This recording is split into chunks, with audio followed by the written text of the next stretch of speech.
Astor presents the Screen Guild Players.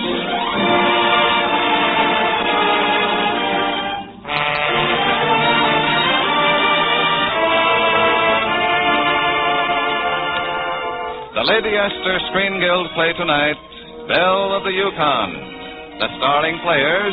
This is Randolph Scott. This is Dinah Shore. This is Bob Burns. And this is Gail Patrick.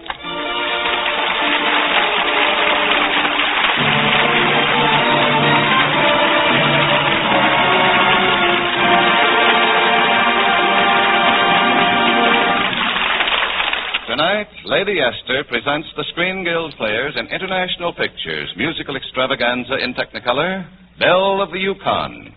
Studded with good music and hearty laughs, it stars Dinah Shore as Letty Candless, Bob Burns as Sam Slade, Randy Scott as Honest John Calhoun, and Gail Patrick as Belle De Valle. The Lady Astor Screen Guild Players in Belle of the Yukon.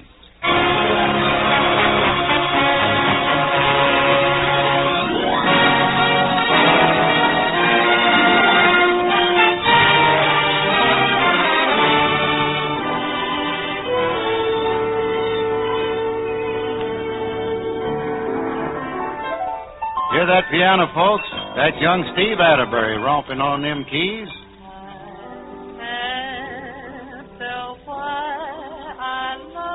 And you hear that warbling? That's young Letty Candless. She's just doing her acting Honest John Calhoun's place. Of course, the sign out front says Emporium, but don't let that fool you none. That Emporium, that's just a crossword puzzle way of saying saloon. Now, maybe you're wondering what two nice kids like that are doing way up here in Alaska. You might even be speculating some about me, Sam Slade. Well, now, that's where you're wrong, folks. Don't ever speculate on anything in Alaska, especially the weather. I declare I never saw such weather in my life. Why, it's awful nice and warm when the sun's out, but when the sun goes behind the cloud, it turns off bitter cold. I was walking around a little lake here the other day, and the sun was out and it was warm, and a lot of little frogs were sitting around the lake singing. All of a sudden, the sun went behind the cloud. Well, them frogs knew what was coming, so they all jumped in the lake, but they didn't quite make it. Just as they hit the lake froze over and left their little legs sticking up in the air. You know, I went home and got a lawnmower, and I got enough frogs' legs to last me all winter. But now, to get back to what I was saying, I'm up here in Alaska working on a deal with Honest John Calhoun, and it looks pretty good, too. Like my cousin Elmer Hollahead used to say, he was my second cousin on my stepmama's side. Elmer used to say there ain't no deal in the world as good as an honest one, no matter how crooked it is. Well, I'm in on this deal with Honest John, who owns the the Emporium. And it seems like everything's going to be all right when he decides the show needs a little more class. So he sends down to Seattle and hires this here Belle De Valle and her girls. Folks, that's where the trouble begins. You see, Calhoun is out of town when them girls arrive on the boat. He ain't even back for showtime that night. And old Pop Candless, that's Letty's pa, he's working himself up into kind of a lather. Miss De Valle, I can't find the clouds for your second number. What did you sit on? What would you? Relax, Mr. Candless, relax. You've got first-night jitters. Who, me? An old trooper like me? Why, I'm as calm as a cloud. Oh, I gotta find those. Sorry, Mr. Candless. I didn't mean to... Steve Atterbury, what are you doing in here in this ladies' dressing room? Well, I was coming to talk to Miss De Valle about the music. Well, that don't go down with me, you piano-pounding young squirt. But, Mr. Candless... I know you're kind. Now I want you to stay away from Letty. She's practically engaged to Honest John Calhoun, and I won't let any third-rate ivory tickler ruin her life. Not if I hang for it. And I'm just a man that can do it, I am. For 2 cents, What's going on here? Are you two at it again? Oh, now, look, Letty, Slow down, both of you. Pop, I think you'd better go along now. Well, that's right, Mr. Candless. If I remember rightly. Yes, I know. I was hunting for your seat. All right, I'll get it out. Steve, you'd better run along, too. You know it makes him awfully mad to see us together. Okay, Letty. Anything you say. Mr. Val, I'd like to say hello. My name is Letty. Letty Candless. Yeah, I know. And you've got a claim staked out on this Mr. Calhoun. Oh, it isn't like that. We're just good friends. You know, platonic. Sure, I know. Platonic. The gun you didn't think was loaded. Look, honey, any man who says his interest is platonic deserves a bronze medal. What for? For being the second best liar in the world. The best one is a fellow I used to know in Seattle. I hope he's in a warmer climate now. Curtain call, Letty. Where are you? Right up here. I'm coming. Excuse me, Miss Candless. Who was that? Oh, that's Mr. Calhoun. He must have gotten back. Well, do me a favor on your way down, will you? Tell him I got a theme at once.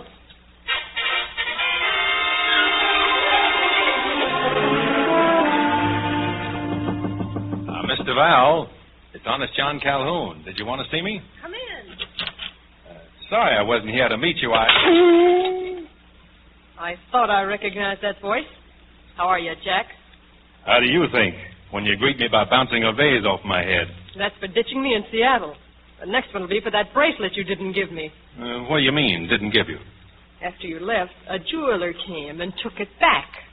I can't get over it. So you're Belle De Valle. I like your new name. I'll let you know about yours when I find out why you changed it. What's your game up here? I got the greatest proposition in the world. I've turned honest. Yeah, and I'm sweet 16 and never been kissed. On the level, I figured I'd make something out of myself and come back and offer you my name and fortune. Uh-huh, you were thinking only of me. That's right. Now, I'll tell one. You're afraid I might inform the Seattle police as to where they might find a certain gentleman Jack. Shh, don't mention that name. And, brother, that's exactly what I'm going to do the first time you get out of line. Now, Skidoo, I got to get dressed for my number. All right, if you want to kick me out. Remember, no playing around with that little singer. Oh, you got that all wrong. We're just friends. We're just, platonic. Yeah, platonic. When you turn platonic, wolves will be vegetarians. Now, beat it, and later you can join me for dinner. With wine.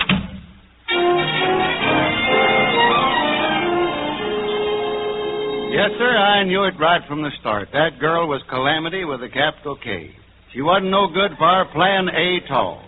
But anyway, we're standing at the bar that night, Calhoun and the town marshal and myself, when this fella walks in kind of nervous-like and sort of sidles up and says... Excuse me, I'm looking for someone in authority. Why, Professor Salisbury. I beg your pardon? Don't you remember, mister? Honest John Calhoun? I drove your pack horses when you made that survey in South America. Oh, yes, of course. Gentlemen, the professor here is the world's greatest authority on the weather. Yeah, first professor I ever seen. I always thought they wore plug hats. Professor, this is our town marshal. Howdy. Just the man I want to see. I have here the data on my 2-year study of Alaskan weather conditions. I should like to deposit it in a safe place until I leave for the States. I can help you there, Professor. Say, Slade, put the professor's reports in my safe. Be glad to. Must be mighty important, Professor. Oh, yes. When they're published, you people will be able to predict the weather. When it's going to be dry, when it's going to snow, and when it's going to thaw, and when it's going to freeze. You mean we'll know when the freeze-up's coming in advance? Well, with reasonable accuracy, say within 12 hours. Say, I better put these where they'll be safe. Oh, I better go with you, Slade. I mean, a lot of valuable papers. Oh, like sure this. thing, Marshal. Come right along. You know, Slade, up in these parts, the weather can sure be important. Sure can. I'd sort of like to have a look at them reports. Now, Marshal, you wouldn't be asking to see them.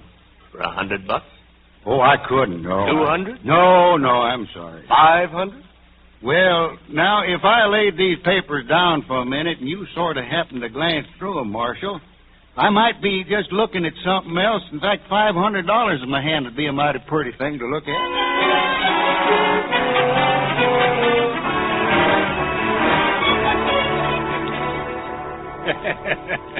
So you put it over, Slade. The marshal fell for it, huh? I declare I never saw such a crooked fellow in my life. He's out there at the dice table right now laying 2-1 the freeze-up's coming by September 15th. And it's never happened before October 1st. Of course, the professor could be wrong. He better be wrong, or we've brought him all the way up here for nothing. Think maybe we ought to take some of that money? We're going to take it all without laying a bet. It's the sweetest setup I ever figured out. Say, Mr. Calhoun, you seen Letty around? Why, no. She must have gone home, Pop. Seems to me she left with that music fella. Steve Atterbury, huh? That's what I thought. I tell you, I don't like that young whippersnapper. Something strange about him. Like he's hiding something. I'm going to find out what it is if I break my neck. And I'm the man that can do it, too.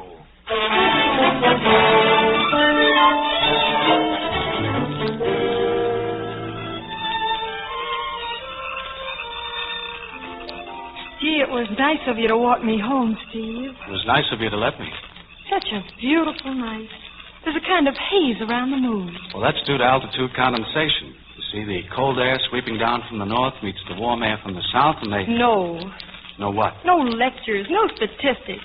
Not tonight. Just for once, let's talk about you.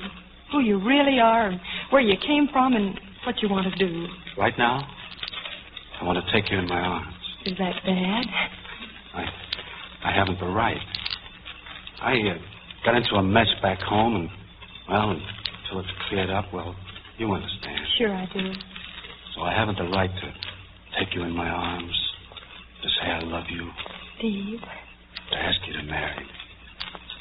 I just haven't the right. Then why don't you stop kissing me? Steve, what do you think of when we're like this? I don't know, Letty. What do you? Music. Beautiful music. The kind I've never heard before. As a glow and feeling like someone in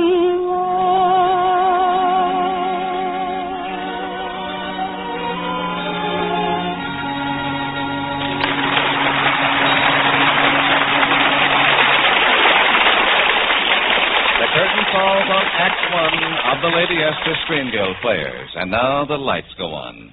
Do you welcome those bright lights? Or would you rather sit in darkness? Kind, concealing darkness that hides little blemishes. Now, if you want to be proud of your skin, if you want to look and feel radiantly attractive in any light, listen to this message from Lady Esther. Do you know the mistake many women make in the care of their skin? They use too many different kinds of preparations. They use one thing to open the pores, another to close the pores. One thing working against the other. Now, any doctor will tell you that's wrong.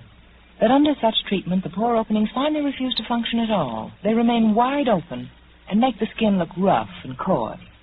That's why, for more than 30 years, I've refused to make any other cream than Lady Esther Four-Purpose Face Cream. For I know it's the only cream you need. All any cream needs, all any skin needs, is a cream that cleans it thoroughly, that removes not only the dirt and waste which clog the pore openings, but the dry, dead particles of skin nature is constantly throwing off. And Lady Esther Face Cream does just that. It leaves your skin so smooth and fresh, so free of dry, flaky particles that when you apply your face powder, it looks fastidiously clean and radiant. It has a translucence, a clarity it never had before. You can prove all this in just 30 seconds with a patch test. Just rub a little Lady Esther Face Cream on one cheek, wipe it off, and then compare that side of your face with the other. Run your fingers over it. Feel how the dry, rough flakes are gone, how smooth and silky that patch of skin has become. Then apply your face powder and see the difference. See the fascinating new clarity of your skin. You see, Lady Esther Face Cream does the 4 things your skin needs most for beauty, and does them by itself, working with nature, not against nature. Prove it with a patch test. It takes only 30 seconds, half a minute. So get a jar of Lady Esther Face Cream and make the patch test tonight if you possibly can.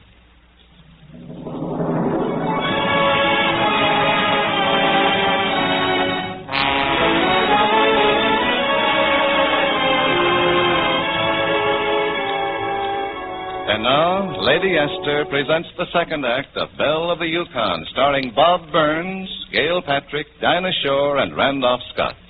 Sam Slade continues our story.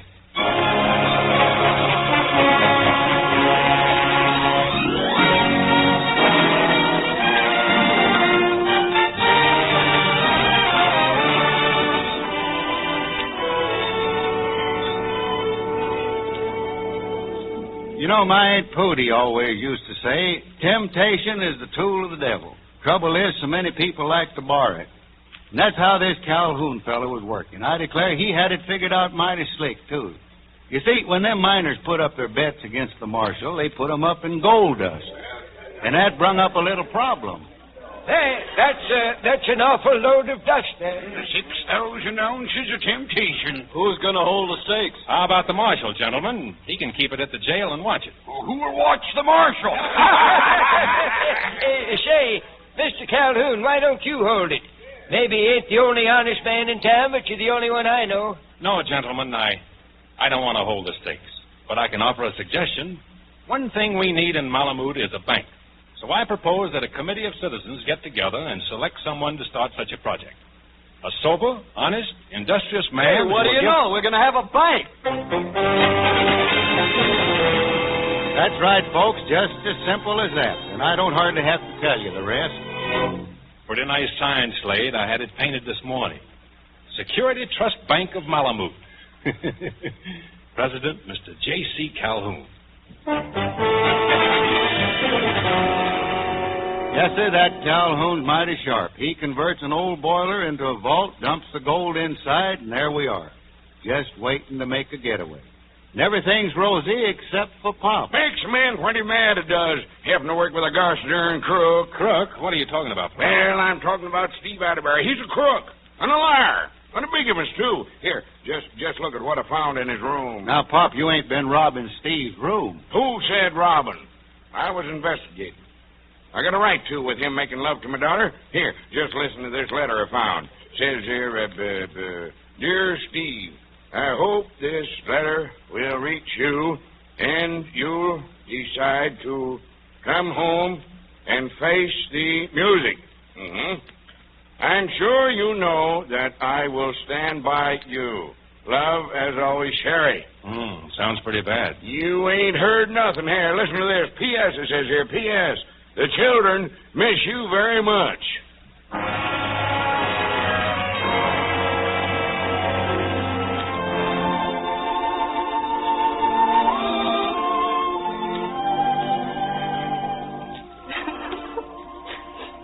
Oh, now, Letty, I know it's pretty tough on you, your father finding that note and all. Oh, Bill. Now, honey, you can't give away like that. You got a number to do. You know, the show must go on. Why? Well, because I never did figure that one out. This is the first time your heart's been broken? Can it happen more than once? Say, a heart can get cracked so often it looks like a spider web and still hang together. You'll be all right. It takes a long time. How long? Well, that depends. Of course, a diamond bracelet always speeds things up. There's your introduction, baby. You got to stop crying now and start to get mad. I feel I've been made such a... The word is sucker. And remember that when you go out there to sing.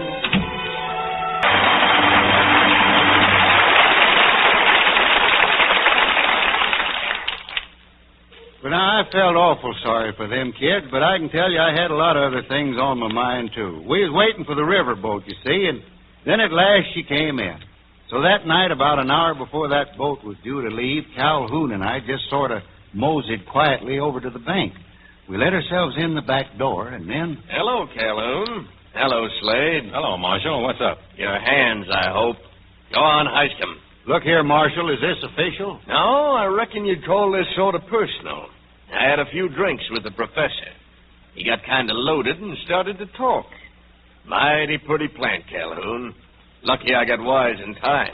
Marshal, would you mind lowering that gun a bit? I'm nervous about guns. Then you better open that vault and start hauling that gold dust out of there. Ever hear of a lynching, Marshal? Sure. But I don't figure I'll stay around to watch it. I aim to be on that boat when it sails. Yeah, but what about us? You know, I ain't given much thought to that. But after you haul me that dust out of there, you can sort of talk it over between yourselves. You mean you're going to leave us here? Why not? Ain't much noise you can make locked up in that closet.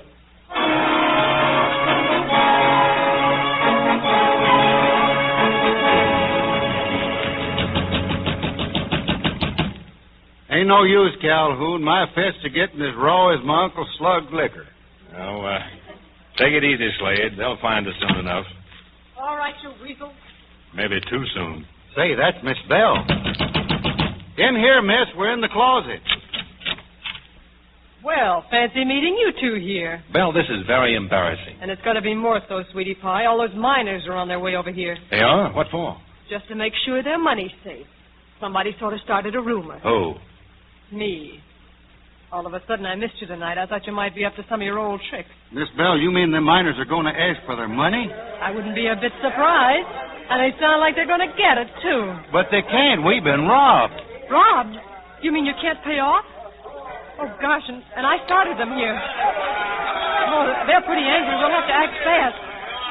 Mr. Slade, you talk to them. Hold them out there a while. Go on, we'll think of something. Yeah, I know, but will I? Go on, get out there. Hurry. Now, just a minute there, men. Just a minute, men. Don't work yourself all up. You don't want the blood to rush to your head. Now, I imagine you men, you figure maybe Mr. Calhoun's dishonest with your gold dust. That's just because you men don't know a thief when you see one. Well, now, men, take it from me, I do. I got a thief in my family, boys. That's my Uncle Petty Larson. There was a thievingest man. Now, he wasn't bad, you understand. He used to just pick up little odds and ends, you know, that he saw lying around. He brought home a Ferris wheel like that one time. But I know you'll be glad to hear that Uncle Petty Larson is reformed now. Now he steals things beginning with A. Like a horse, a mule, Look here, Slade. Fun's fun, but we want our money. That's sure. right. Where's Calhoun? Right. Take it easy, men. Take it easy. Mr. Calhoun's right here, and he wants to do a little confessing. Gentlemen, Mr. Val is quite correct. Say, that's young Steve. And Letty's with him. And Pop. Who's the other guy? Mr. Calhoun, I want you to meet my dad. He came up on the boat tonight. Dad, this is Mr. Calhoun. How do you do, sir? My name is Atterbury, Charles V. Atterbury. Charles V. You mean the one that owns all That's right, Calhoun. The one that owns all the railroads and things. Pretty nice guy to have for an in-law, huh? Yeah, Letty. You and Steve all fixed up. Oh, Bill, it's wonderful. Steve wasn't married at all. That was his sister who wrote that letter, and the only trouble he was in was with his own father. My fault entirely. Mr. Calhoun, Steve tells me you're in a bit of a spot. You've been so kind to him, I'd like to help out. As one banker to another, will you accept my deposit for, say, $100,000? $100,000? He certainly will. You hear that, men? Mr. Atterbury's putting in $100,000. Anyone want to take his money out? Not on your life. If it's good enough for Atterbury, it's good enough for me. Come on, man, let's go. I'll see you later, Mr. Calhoun, just as soon as I get these youngsters set. Oh, isn't it wonderful, Jack? You're a real banker now. I sure am, Belle. Say, Slade, I've got a great idea. I pay 2% interest on this dough and lend it out at 8%. We'll make a fortune. Yeah, but we'll have to go awful slow, Mr. Calhoun. Why, a stunt like that is positively legal.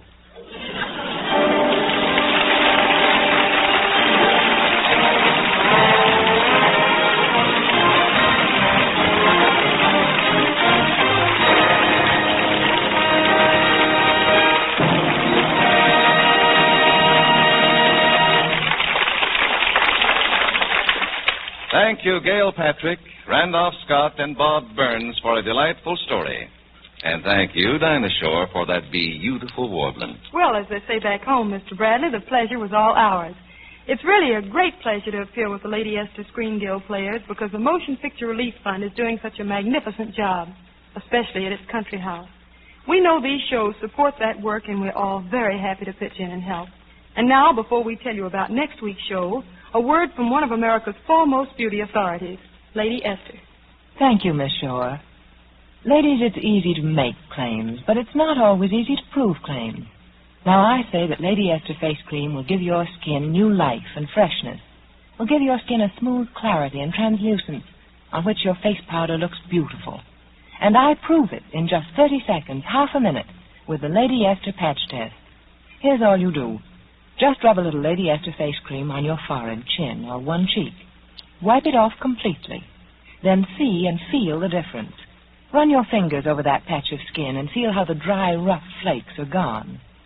Apply your face powder and see the vibrant color and freshness of it on the smooth, new beauty of your skin. Now, that will happen to your entire face when you apply Lady Esther Face Cream. For, 1, it thoroughly cleans your skin. 2, it softens your skin. 3, it helps nature refine the pores. And 4, it leaves a smooth, perfect base for powder. Remember, you can prove all this in the time it takes to count 30. So get a jar of Lady Esther face cream and make the patch test at your very first opportunity.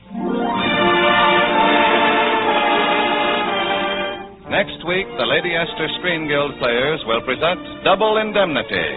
It will star Walter Abel, Fred McMurray, and Barbara Stanwyck. Be sure to listen. Randolph Scott, Dinah Shore, and Bob Burns can currently be seen in Belle of the Yukon, an international picture. Gail Patrick can soon be seen in the Metro-Goldwyn-Mayer picture, Twice Blessed. Dinah Shore appears through the courtesy of Bird's Eye Frosted Foods and is heard on her own program Thursday nights. Bob Burns appears through the courtesy of Lifebuoy and is heard on his own program Thursday nights. Music on tonight's program was arranged and conducted by Wilbur Hatch. You save enough on the largest size jar of Lady Esther face cream to buy a box of Lady Esther face powder. So remember, ask for the largest size. This is Truman Bradley speaking for Lady Esther, saying thank you and good night all. This is CBS, the Columbia Broadcasting System.